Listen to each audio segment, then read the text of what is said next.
اللهم صل على محمد وآل محمد.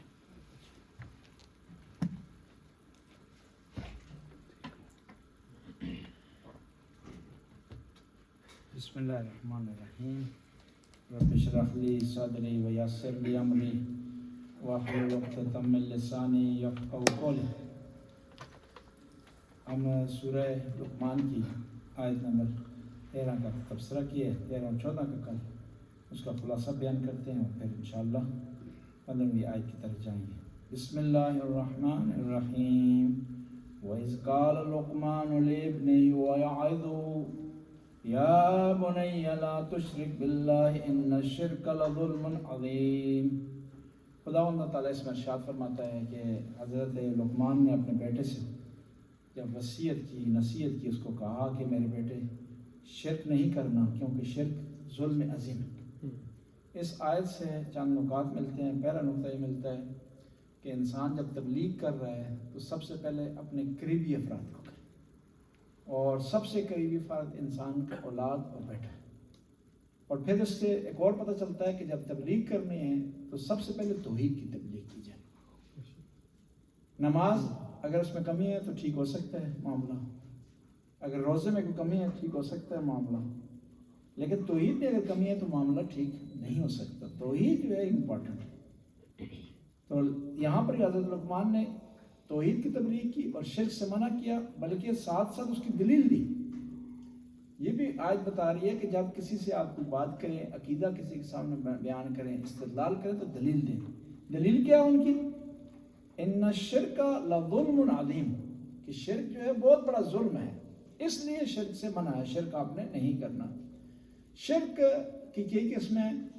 ایک شرک جلی ہے کہ واضح طور پر ایک آدمی اللہ تعالیٰ کو نہیں مانتا، یہ شرک جلی ہے، واضح ہے، روشن. ایک دفعہ شرک خفی ہے.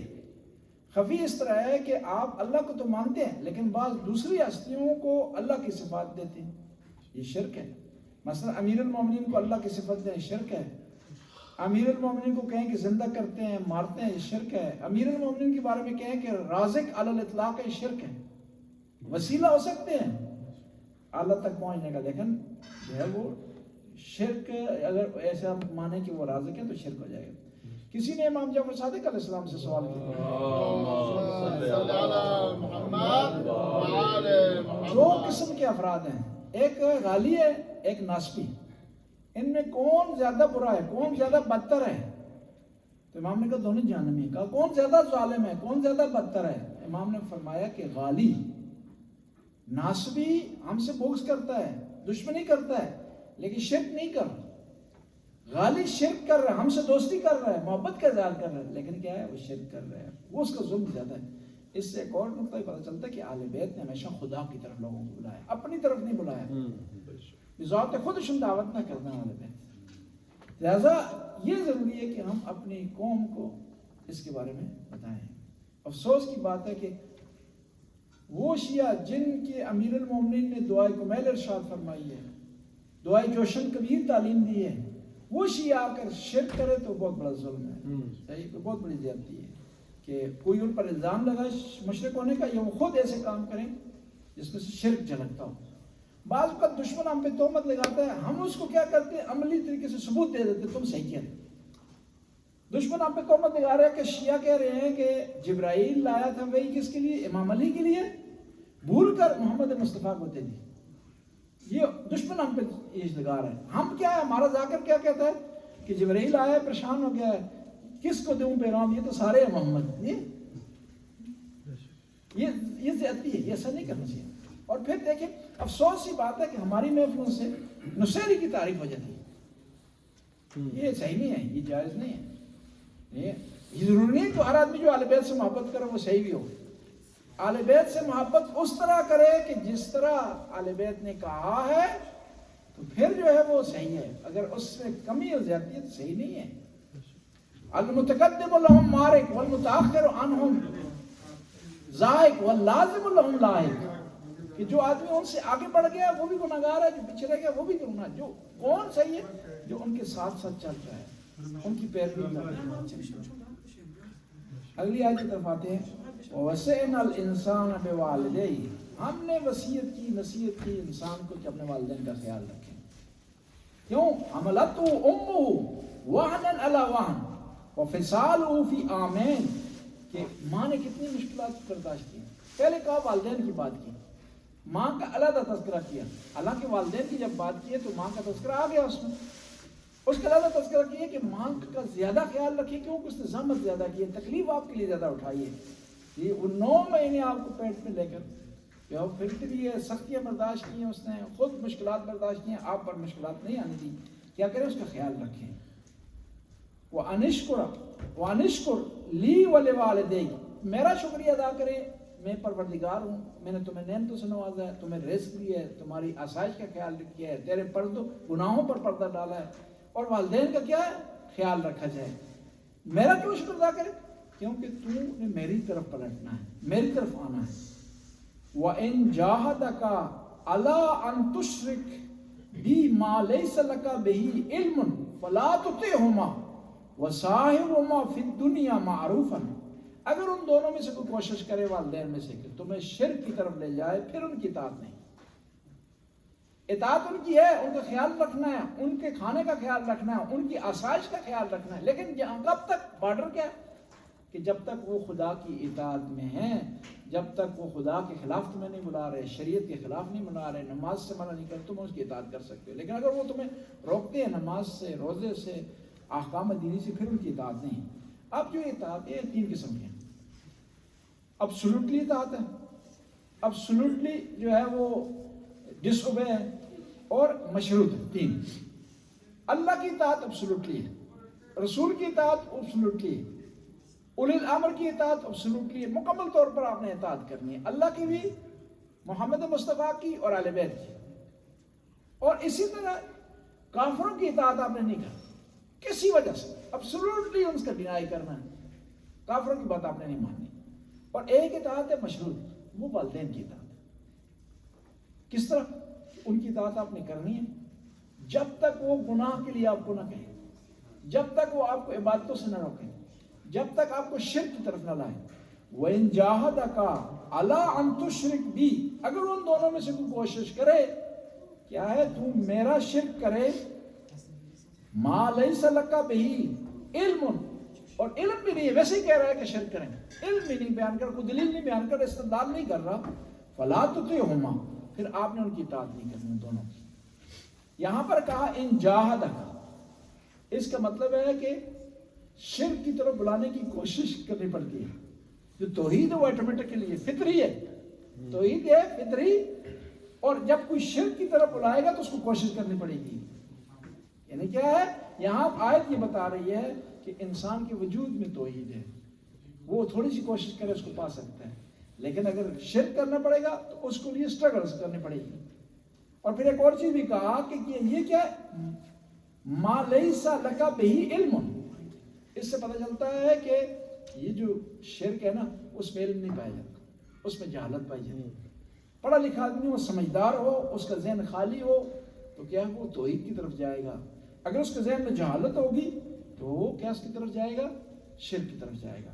وَصَاحِبُهُمَا، تم نے ان کا خیال رکھنا ہے، ان کے ساتھ رہنا ہے، ان کی صحبت رکھنی ہے، جدا نہیں ہونا ان سے، کافر ہونے کے باوجود بھی. وہ شرک کی طرف بلا رہے ہیں، شرک کا تم نے نہیں کرنا. وَصَاحِبُهُمَا فِي الدُّنْيَا مَعْرُوفًا، کیا ہے تمہیں کیا چاہیے دنیا میں؟ کیا ہے؟ ان کے ساتھ عام نیچرل سلوک کریں، ان کے ساتھ رہیں، نارمل سلوک رکھیں، پیار کریں، محبت کریں، ان کو کھانا دیں، ان کو آسائش کا خیال رکھیں، ان کے لیے اچھا گھر فراہم کریں. اس کے باوجود کہ وہ مشرک ہیں. یعنی خدا کتنا بہترین طریقہ سکھا رہا ہے. والدین کیا ایز اے والدین، اس میں میٹر نہیں ہے کہ مسلمان ہے کافر ہے، اس میں میٹر نہیں ہے اچھے ہیں برے ہیں، اس میں میٹر نہیں ہے شیعہ اور سنی ہیں، اس میں میٹر نہیں ہے کہ وہ کس قبیلے سے ان کا تعلق ہے. آپ نے ان کا احترام کرنا ہے کیونکہ قرآن نے آپ کو کہہ دیا معروف عام طریقے سے. کیا ہے؟ آپ نے ان کو خیال رکھنا ہے. اور پھر کیا کہا اگلی آیت؟ وَاتَّبِعْ سَبِيلَ مَنْ أَنَابَ عَلَيْهِ، اور ان لوگوں کے راستے پر آپ نے چلنا ہے، ان لوگوں کے راستے کو آپ نے فالو کرنا ہے. من اناب علیہ، جو آدمی میری طرف آئے، میری طرف پلٹے، توبہ کرے، اس کو فالو. ہاں یعنی والدین آپ کے کافر تھے، اب توبہ انہوں نے کر لی ہے، کلمہ انہوں نے پڑھ لی ہے، استغفار میں کر لیے، شہادتیں ان کی زبان پر جاری ہوگی، تو آپ جو ہے نارمل ہو، پھر ان کو آپ فالو کر سکتے ہیں، کیونکہ آپ بری چیز کا انہیں کہہ رہے ہیں، اچھی طرح بلا رہے ہیں آپ۔ الیہ ثم الیہ مرجعکم، پھر تم نے میری طرف پلٹنا ہے، فانبئکم بما کنتم تعملون، پھر آپ نے اس چیز کے بارے میں تمہیں تلقین کر رہے ہیں، تنبیہ کر رہے ہیں جو آپ عمل کر رہے ہیں۔ اگر والدین سے اچھا سلوک کریں گے تو اجر ملے گا، والدین سے بدسلوکی کریں گے تو آپ کو سزا ملے گی، اگر شرک کی طرف جائیں گے تو پھر بھی آپ نے اس کا سامنا کرنا ہے۔ بس یہ آیت ہمیں بتا رہی ہے کہ والدین کی اطاعت کرنی چاہیے، لیکن جو ہے اندھادھند کور کرانے ان کو آپ نے فالو نہیں کرنا، ان کی اطاعت مشروط ہے۔ اور پھر اسی آیت میں دو چیزیں بیان ہوئی ہیں، اللہ کا حق بیان ہوا ہے اور والدین کا حق بیان ہوا ہے۔ اللہ کا حق پہلے بیان ہوا ہے، والدین کا بعد، یعنی یہ بتایا جا رہا ہے کہ جہاں پر دونوں کے حقوق کا خیال رکھ سکتے ہیں تو وہ بیان بہت اچھا ہے، لیکن یہاں حقوق ٹکرا رہے ہیں تو وہاں اللہ کا حق مقدم ہے، والدین کا حق بعد ہے، اس کو ترجیح اصل نہیں ہے۔ اور پھر یہاں پر کہا فصاحبہما فی الدنیا، کہ دنیا میں ان کے ساتھ اچھا سلوک آپ نے کرنا ہے، یعنی کیا مطلب ہے؟ ساری زندگی، یہ نہیں ہے کہ اب جوان ہیں تو اب آپ نے خیال رکھنا ہے، اب آپ بوڑھے ہیں آپ نے خیال نہیں رکھنا، اب وہ بیمار ہو گئے ہیں تو بوجھ بن گئے ہیں ان کا خیال نہیں رکھنا، پوری دنیا میں جب تک آپ زندہ ہیں، جب تک وہ زندہ ہیں اور آپ زندہ ہیں، آپ نے ان کا خیال رکھنا ہے۔ فصاحبہما فی الدنیا، دنیا میں آپ نے کیا کرنا ہے؟ ان کا ساتھ دینا ہے، ان کے فالو کرنا ہے، ان کے ساتھ آپ نے رہنا ہے، پیار و محبت کرنا ہے، یعنی لمیٹیشن نہیں ہے اس، یعنی آخر حیات تک، تا حیات آپ نے خیال کرنا ہے۔ اور پھر یہاں پر کیا کہا اس آیت میں؟ وَاتَّبِعْ سَبِيلَ مَنْ أَنَابَ إِلَيَّ، اس آدمی کے راستے کو تم نے فالو کرنا ہے جس نے توبہ کر لی، یعنی قرآن بتا رہا ہے کہ اچھے آدمیوں کو الگو اور نمونہ رول ماڈل بنایا جا سکتا ہے، ان کو بنانا چاہیے۔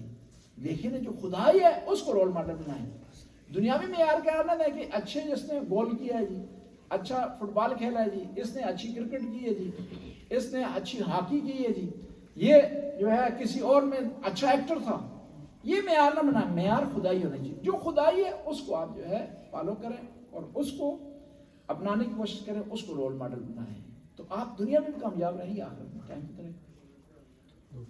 اللہم صلی علی محمد و آل محمد، یا علیم و یا علیم و یا غفور و یا رحیم، خدا اس کلیل سی عبادت کو قبول و منظور فرما، ہمارے گناہوں سے درگزر فرما، نیک کام کرنے کی توفیق عطا فرما، برائیوں سے محفوظ رہنے کی توفیق عطا فرما۔ یا اللہ روزے کی افطاری کا وقت ہے، دعا کی قبولیت کا وقت ہے، خدا حاضرین کی دعاؤں کو قبول فرما۔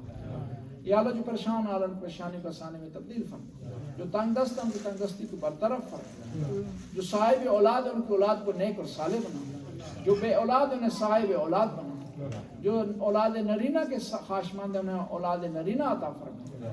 یا اللہ اس مرکز کو قائم و دائم فرما، جو مومنین مومنات یا خدمت کر رہے ہیں ان کو توفیقات میں اضافہ فرما، آج کے بانی مجلس کی توفیقات میں اضافہ فرما، رزق میں وسعت عطا فرما، اولاد کو نیک اور صالح بنا، مرحومین کی مغفرت فرما۔ یا اللہ تو غفور رحیم، رحم کرنے والا، کرم کرنے، شیعان حیدر قرار خدا جہاں کہیں میں انہیں اپنے حفظ امان میں رکھ، انہیں ظالم کے ظلم سے محفوظ فرما، اشرار کے شر سے محفوظ فرما۔ یا اللہ جمہوری اسلامی کو فتح عطا فرما، آیت اللہ خامنائی کو طول عمر عطا فرما، صحت و سلامتی عطا فرما۔ جو بھی کسی لباس میں کسی رنگ میں تشیع کی خدمت کر رہا ہے خدا اس کی